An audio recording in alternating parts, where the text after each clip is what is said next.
Orang benar akan hidup oleh imannya. Mungkin kamu pernah mendengar perkataan ini. Ayat ini dikutip sebanyak 3 kali di dalam Perjanjian Baru dan menjadi ayat yang dibaca oleh Martin Luther sebelum dia memicu lahirnya Reformasi Protestan. Tapi yang banyak orang belum tahu, ayat ini bukan berasal dari Perjanjian Baru. Ayat ini berasal dari kitab kecil di Perjanjian Lama yang terdiri dari 3 pasal yang kemungkinan kita terlewat untuk membacanya. Kitab itu adalah kitab Habakuk, dan yang membuat kitab ini semakin menjadi unik, Habakuk adalah satu-satunya di seluruh Alkitab yang tidak berbicara kepada jemaat, tetapi dia berdebat langsung dengan Tuhan. Bukan doa biasa, tapi sebuah konfrontasi. Dia menuntut jawaban, memprotes keputusan Tuhan, bahkan mempertanyakan keadilannya. Dan yang mengejutkan, Tuhan tidak marah, tetapi justru menjawabnya. Di video kali ini kita akan melihat survei kitab Habakuk. Siapa dia dan apa yang dia tanyakan kepada Tuhan, dan kenapa jawabannya masih relevan hingga saat ini. Habakuk hidup di kerajaan Yehuda, sebelah selatan Israel, sekitar abad ke-7 sebelum Masehi. Ini adalah masa menjelang kejatuhan atau kehancuran Yerusalem oleh Babel. Secara politik dan moral, kondisi Yehuda ini sangat buruk. Ketidakadilan merajalela, kekerasan ada di mana-mana, hukum tidak ditegakkan, dan orang benar ditindas oleh orang fasik. Inilah konteks di mana Habakuk menulis kitabnya. Yang menarik, tidak seperti nabi-nabi lain seperti Yesaya atau Yeremia yang menyampaikan pesan Tuhan kepada umat. Habakuk justru menyampaikan keluhan jemaat kepada Tuhan. Kitab ini bukan khotbah, melainkan adalah sebuah dialog, percakapan yang sangat jujur, bahkan belak-belakan antara seorang nabi dan Allahnya. Dan ini penting untuk kita pahami, karena Habakuk menunjukkan bahwa iman sejati bukan berarti kita tidak pernah bertanya. Justru iman yang kuat berani membawa pertanyaan-pertanyaan tersulit kepada Tuhan. Kitab ini dibuka dengan keluhan pertama Habakuk. Dia melihat ketidakadilan di sekelilingnya dan berteriak kepada Tuhan. Berapa lama lagi Tuhan aku berteriak dan engkau tidak mendengar? Pertanyaan ini sangat manusiawi. Habakuk bukan orang yang tidak percaya. Justru karena dia percaya Tuhan itu adil, dia bingung kenapa seolah Tuhan itu membiarkan kejahatan itu berlangsung tanpa ditindak. Dan Tuhan kemudian menjawab, tetapi jawaban Tuhan ini justru mengejutkannya. Tuhan berkata bahwa dia sedang membangkitkan orang Kasdim, bangsa Babel, bangsa yang terkenal kejam dan garang untuk menghukum Yehuda. Tuhan sedang bekerja, tapi caranya sama sekali tidak sesuai dengan harapan Habakuk. Ini memunculkan keluhan dari Habakuk, dan ini merupakan protes dia yang kedua. Engkau terlalu suci untuk melihat kejahatan. Lalu kenapa engkau membiarkan bangsa yang lebih jahat untuk menghancurkan kami? Pertanyaan ini sangat tajam. Habakuk pada dasarnya mengatakan, Tuhan, kami memang berdosa, tetapi bangsa Babel ini jauh lebih jahat. Kenapa yang lebih jahat ini menghukum yang kurang jahat? Dan disinilah kita melihat sesuatu yang penting. Habakuk punya pandangan tentang Tuhan yang belum lengkap. Dia ingin Tuhan itu bertindak sesuai dengan logikanya sendiri, tetapi Tuhan tidak terbatas oleh cara pikir manusia. Dia bekerja dengan rencana yang jauh lebih besar daripada yang dapat dilihat oleh manusia. Di pasal 2, Habakuk memutuskan untuk berdiri di menara pengintai, secara harfiah dan secara rohani menunggu jawaban Tuhan. Dan Tuhan menjawab dengan perintah yang jelas. Tuliskanlah penglihatan itu dan ukirlah itu pada loh-loh, supaya orang sambil lalu dapat membacanya. Artinya pesan ini sangat begitu penting sampai-sampai Tuhan memerintahkan untuk menuliskannya sehingga orang dapat melihat dan dapat melakukan tindakan. Tuhan mengungkapkan rencananya bukan untuk memuaskan rasa ingin tahu, tetapi supaya jemaat itu dapat bersiap-siap. Dan kemudian muncul sebuah ayat yang kita bahas dari sebelumnya, ayat yang cukup terkenal dan menjadi kunci dalam kitab ini. Orang benar akan hidup oleh imannya. Yang menarik dan sering terlewat dalam bahasa Ibrani, kata iman di sini tidak bisa dipisahkan dengan kesetiaan. Dalam bahasa aslinya, hidup dengan iman itu berarti hidup dengan kesetiaan. Bukan sekedar percaya di kepala, tapi konsisten menjalani kehidupan yang setia kepada Tuhan apapun yang terjadi. Ini memberikan kita konsep yang penting. Tuhan bisa menggunakan siapapun atau bangsa apapun untuk menjalankan rencananya. Tetapi itu tidak berarti Tuhan membenarkan tindakan mereka. Alat penghakiman pun pada akhirnya akan dihakimi. Kedaulatan Tuhan dan keadilannya berjalan bersama-sama. Pasal terakhir adalah bagian yang paling indah di dalam keseluruhan kitab. Di sini Habakuk berhenti berdebat, dia berhenti memprotes. Setelah melihat gambaran besar rencana Tuhan, bahwa Tuhan berdaulat atas seluruh bangsa, bahwa keadilannya pasti ditegakkan, meskipun tidak selalu sesuai rencana manusia, Habakuk berubah total. Pasal 3 ditulis sebagai sebuah doa sekaligus sebuah nyanyian. Habakuk menggambarkan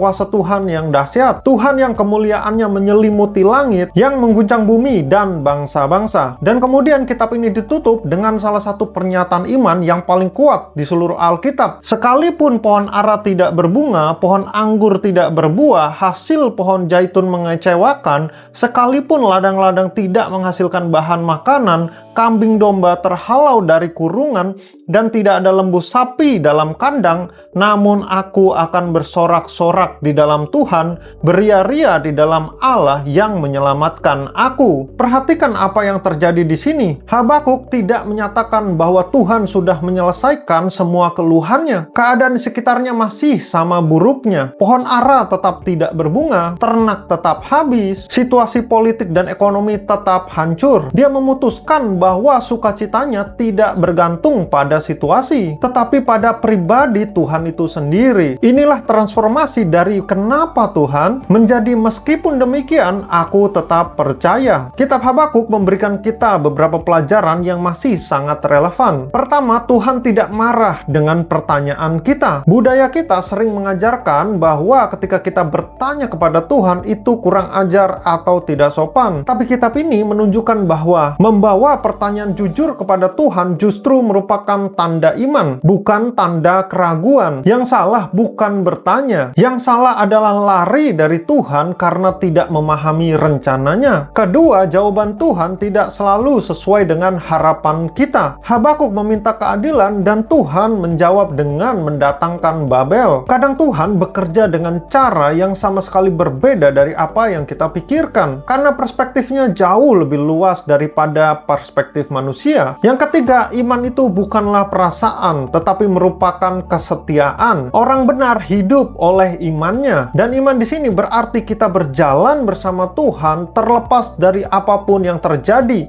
Meskipun di sekeliling kita tidak baik-baik saja, kita tetap setia percaya kepada Tuhan. Dan keempat, sukacita sejati tidak bergantung pada keadaan. Habakuk tidak bersukacita karena masalahnya selesai. Dia bersukacita karena Tuhannya tidak berubah. Dan ini mungkin pelajaran terpenting dalam kitab ini. Kitab Habakuk dimulai dengan keluhan dan diakhiri dengan pujian. Dimulai dengan pertanyaan dan diakhiri dengan penyerahan. Dimulai dengan berapa lama lagi Tuhan, dan diakhiri dengan aku bersukacita, dan diakhiri dengan aku akan bersukacita di dalam Tuhan. Perjalanan rohani Habakuk menunjukkan bahwa iman yang sejati bukan berarti kita memiliki semua jawaban, tetapi kita tetap percaya kepada Tuhan yang memiliki seluruh jawaban. Jadi apakah kamu pernah berada di posisi Habakuk? Bertanya-tanya seolah-olah kok Tuhan diam terhadap ketidakadilan? Kalau kamu pernah bertanya, kamu bisa tulis di kolom komentar ya. Kiranya materi ini bisa menjadi berkat untuk kita semua, dan sampai bertemu di video berikutnya. Tuhan Yesus memberkati.